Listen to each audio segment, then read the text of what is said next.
Queridas irmãs e queridos irmãos em Jesus, é com muita alegria que estou aqui novamente para continuarmos estudando as lições tão belas e tão profundas que nos chegam pela mão de espíritos protetores e que sempre estão dispostos e preocupados em nos impulsionar no nosso crescimento moral e espiritual.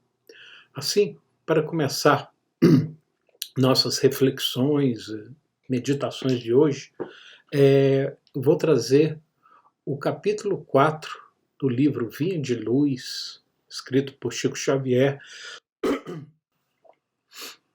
com Emmanuel, usando suas mãos, em 1952. O capítulo 4 tem o título Em Silêncio, e nele ele pega uma liçãozinha de Paulo, uma lição maravilhosa de Paulo aos Efésios, que diz: não servindo à vista, como para agradar aos homens, mas como servos do Cristo, fazendo de coração a vontade de Deus. Se sabes, atende ao que ignora, sem ofuscá-lo com a tua luz. Se tens, ajuda ao necessitado, sem molestá-lo com a tua posse. Se amas, não firas o objeto amado com exigências. Se pretendes curar, não humilhes o doente. Se queres melhorar os outros, não maldigues ninguém. Se ensinas a caridade, não te trajes de espinhos, para que teu contato não dilacere os que sofrem.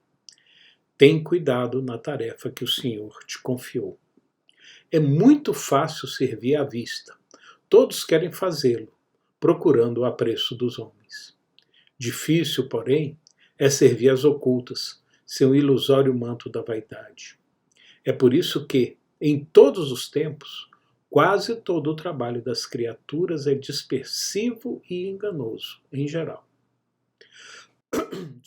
Em geral, cuida-se de obter a qualquer preço as gratificações e as honras humanas. Tu, porém, meu amigo, aprende que o servidor sincero do Cristo fala pouco e constrói, cada vez mais, com o Senhor, no divino silêncio do Espírito. Vai e serve. Não te deem cuidado as fantasias que confundem os olhos da carne, e nem te consagres aos ruídos da boca. Faze o bem em silêncio. Foge às referências pessoais e aprendamos a cumprir de coração a vontade de Deus. Com esse convite de Emmanuel a servir em silêncio,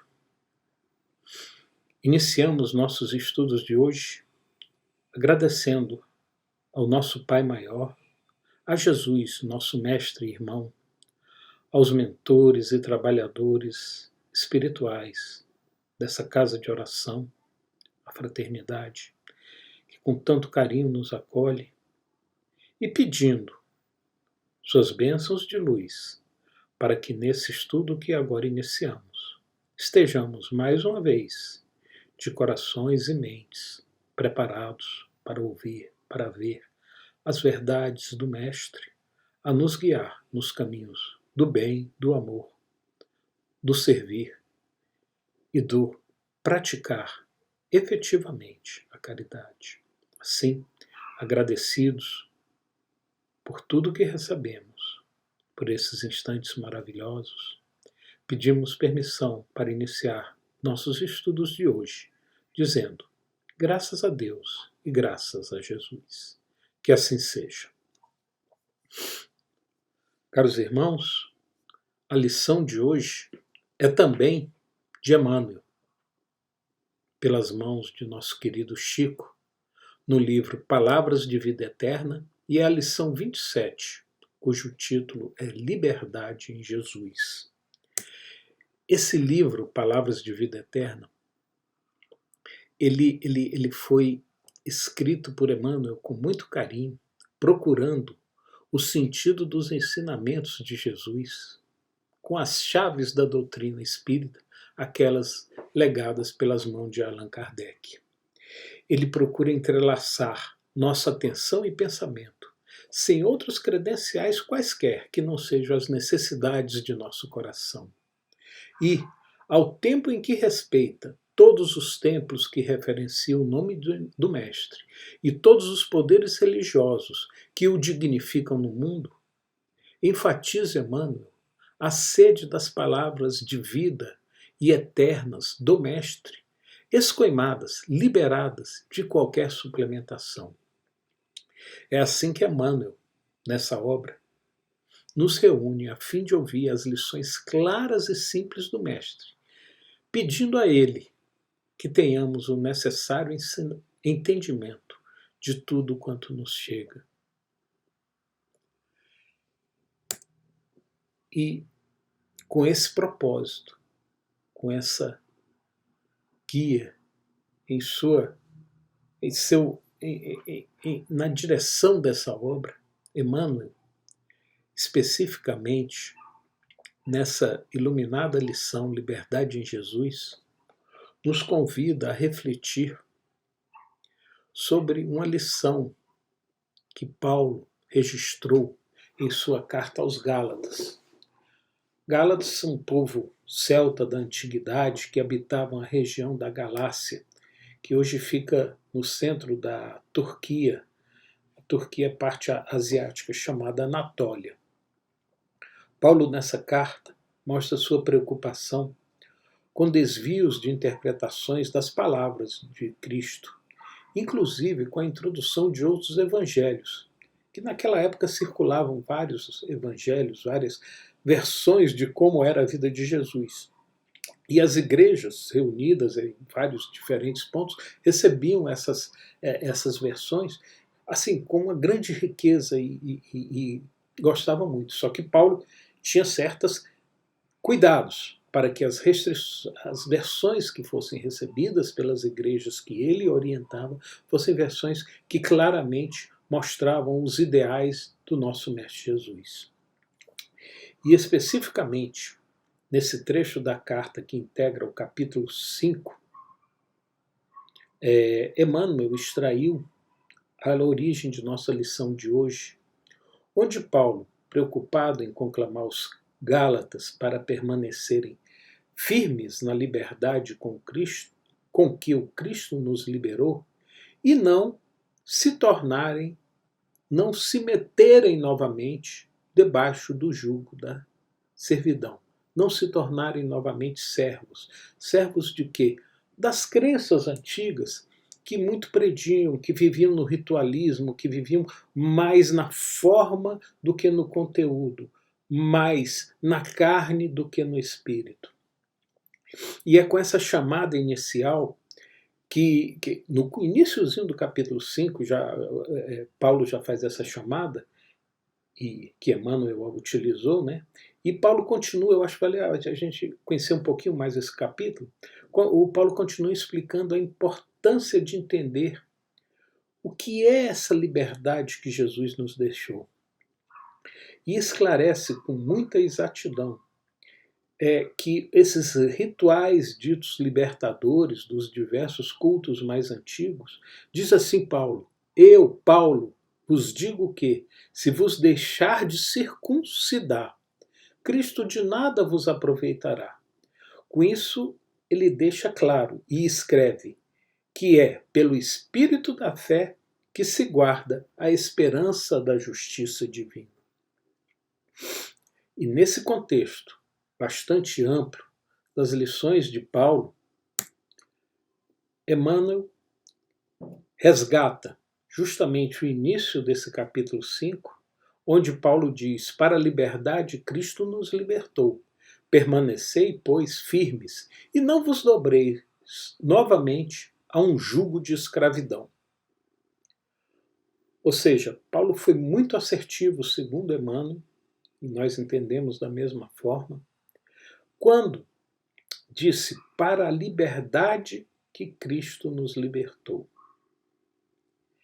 Porque não são poucos na Terra aqueles que opinam de que o Senhor, nosso Mestre Jesus, foi um revolucionário comum.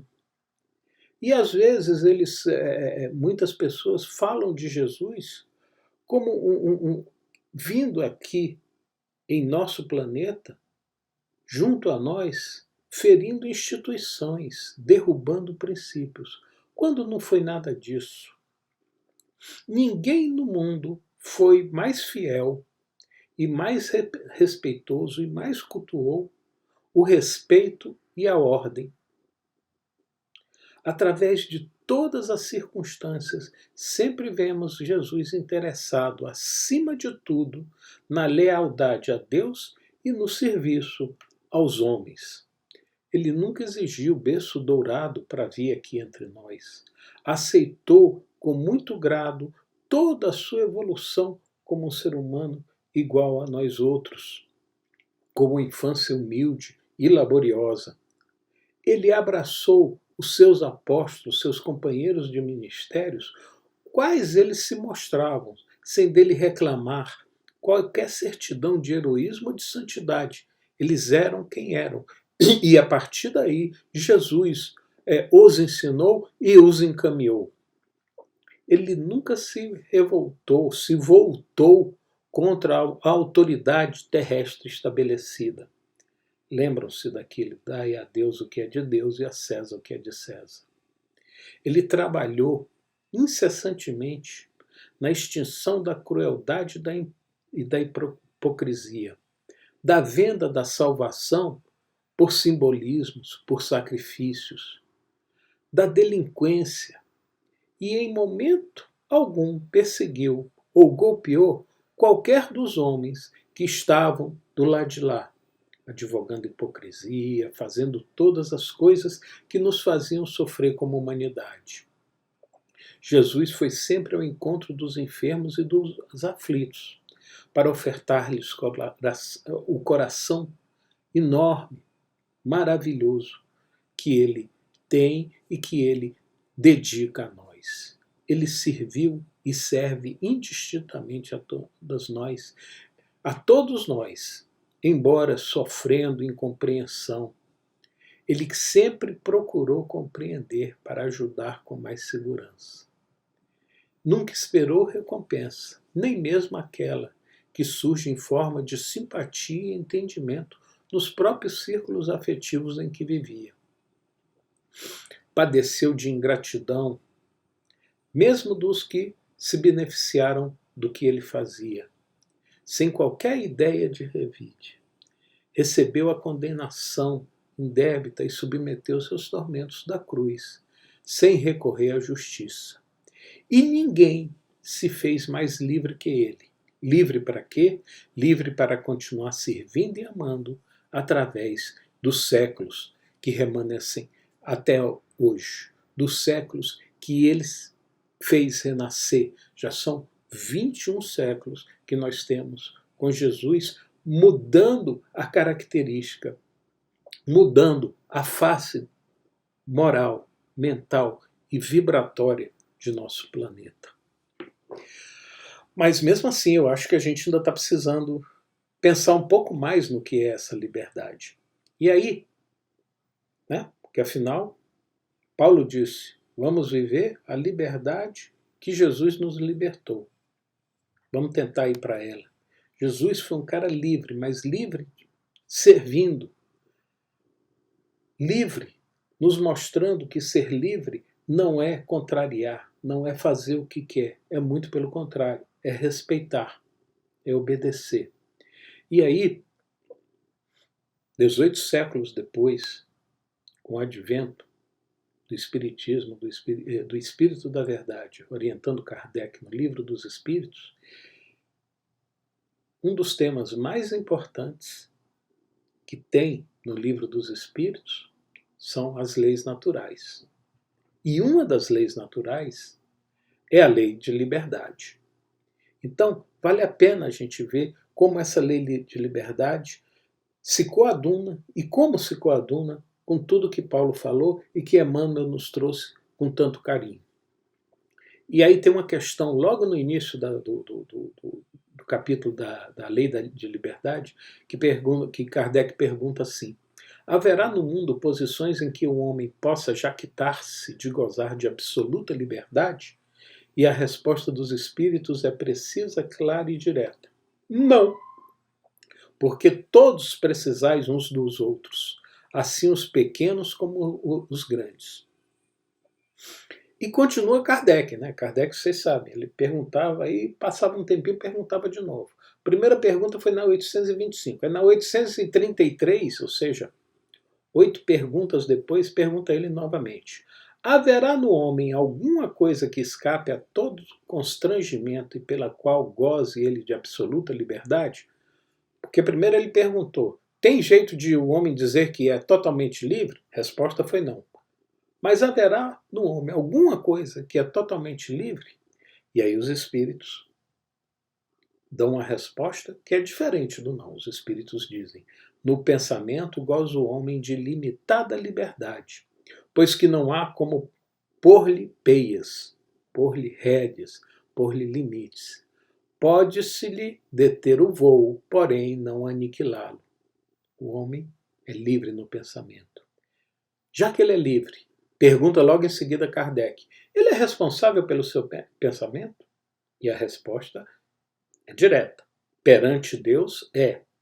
Somente a Deus sendo possível conhecê-lo, ele o condena ou o absorve, segundo a sua justiça, a justiça divina. Ou seja, quando a gente diz orar e vigiar, é vigiar desde o pensamento. E aí, uma coisa é o pensamento, outra coisa é a consciência, né? E aí continua Kardec. Será a liberdade de consciência uma consequência da de pensar? E os espíritos respondem logicamente. A consciência, ou seja, aquela faculdade da razão julgar os nossos próprios atos, ou seja, se nós estamos fazendo algo correto ou algo errado, é um pensamento íntimo que pertence só a nós mesmos, como todos os outros pensamentos. Portanto, a nossa consciência também é livre, embora nós saibamos com precisão o que nós estamos fazendo correto e o que nós não estamos fazendo correto. E aí pergunta, mais na frente, Kardec pergunta algo que é muito esclarecedor para a gente. Que é o que resulta dos embaraços que se opõem à liberdade de consciência? Ou seja, se a gente estiver querendo impor a alguém que ele não tenha liberdade de consciência. E os espíritos são muito interessantes nessa resposta ao dizer: constranger os homens a procederem em desacordo com seu modo de pensar, faz-los hipócritas, porque na realidade eles continuam pensando, só vão proceder diferente. A liberdade de consciência é um dos caracteres da verdadeira civilização e do progresso. Então, quando a gente está falando de liberdade, olha como é que nós estamos falando. Nós estamos falando de liberdade de consciência. E aí, quando a gente agora, depois de entender um pouco mais essa liberdade, volta aos ensinamentos de Emmanuel, a gente vê que ele continua dizendo: ensinou-nos Jesus assim, não a liberdade que explode de nossas paixões indomesticadas, mas a que verte sublime do cativeiro consciente as nossas obrigações diante do Pai Excelso. Nós temos liberdade de consciência, né? Podemos até fazer o que quiser, temos livre-arbítrio. Mas olha o que diz Emmanuel. Depois de vermos que a lei da liberdade nos dá essa liberdade, mas nos dá todas as responsabilidades. Não esquecendo que diz, nós somos responsáveis pelo que pensamos. Muito mais ainda pelo que fazemos, a partir de julgarmos com a nossa razão se estamos fazendo certo ou errado, e a gente faz o que quer. Mas Jesus, como disse Kardec, desculpem, como disse Emmanuel, nos ensinou uma liberdade diferente. A liberdade sublime do cativeiro consciente, ou a consciência aí novamente, as nossas obrigações diante do Pai Excelso. Ou seja, não é aquela liberdade do faço o que quero, que frequentemente nos leva à desordem e favorece a nossa própria loucura. Mas, sob a luz do Cristo, a nossa liberdade é a liberdade do devo servir. Ela gera para nós progresso e sublimação. Nós estamos focados no nosso dever diante do Pai Maior, diante de Deus, que nos deu todas essas oportunidades dessa encarnação. E aí nós temos um outro ponto muito bom trazido da codificação de Kardec, agora no Evangelho segundo o Espiritismo, que continua, que nos embasa, que nos solidifica o conceito dado por Emmanuel, dizendo que nós somos livres para servir, para buscar o dever de servir, e que isso nos leva ao progresso, nos leva à sublimação. Essa lição está no Evangelho segundo o Espiritismo, no capítulo Sede Perfeitos, que é o capítulo 17. Foi escrita por Lázaro e se chama O Dever. É uma lição fantástica que eu sugiro a todos que a vejam completamente, já que aqui nós só vamos falar um pouquinho sobre ela. Diz-nos Lázaro: o dever é a obrigação moral da criatura para consigo mesma, primeiro, e em seguida para com os outros. O dever é a lei da vida. E aqui fala Lázaro apenas do dever moral. O dever íntimo do homem fica entregue ao seu livre-arbítrio, consciência. Fielmente observado, o dever do coração eleva o homem. Lembra que Emmanuel disse depois? Nos sublima, nos faz progredir. O dever do coração eleva o homem.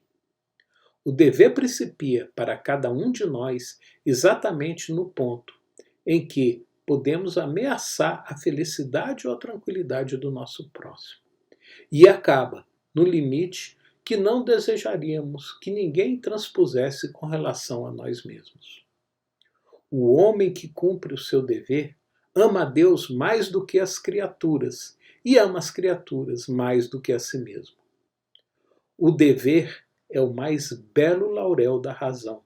Lembra que a gente disse que a razão, que a consciência é nossa razão julgando as nossas ações? Pois bem, o dever é o mais belo laurel da razão, porque é a razão nos guiando para fazer o que precisamos e devemos fazer. E por fim, diz-nos, para encerrar a lição de hoje, diz-nos Emmanuel, na lição Liberdade em Jesus: assimilemos do Mestre o senso da disciplina. Se quisermos ser livres, aprendamos a obedecer. Apenas através do dever retamente cumprido permaneceremos firmes, sem nos dobrarmos diante da escravidão a que, muitas vezes, somos constrangidos pela inconsciência de nossos próprios desejos. Ou seja, é buscando no dever cumprido, o dever moral, o dever com nosso Pai Maior, o dever do caminho de Jesus, que conseguiremos nos afastar da escravidão dos nossos desejos escondidos, os nossos desejos ainda inferiores. E é com essa bela lição que a gente encerra aqui hoje, dizendo: Pai amado, Jesus Mestre querido, que maravilhosa lição tivemos, que maravilhosa oportunidade de refletirmos. Abençoa a todos nós, irmãs e irmãos aqui reunidos, sob a luz da fraternidade espírita, para nos guiarmos nos verdadeiros caminhos de amor, de dever a cumprir que Jesus nos mostrou.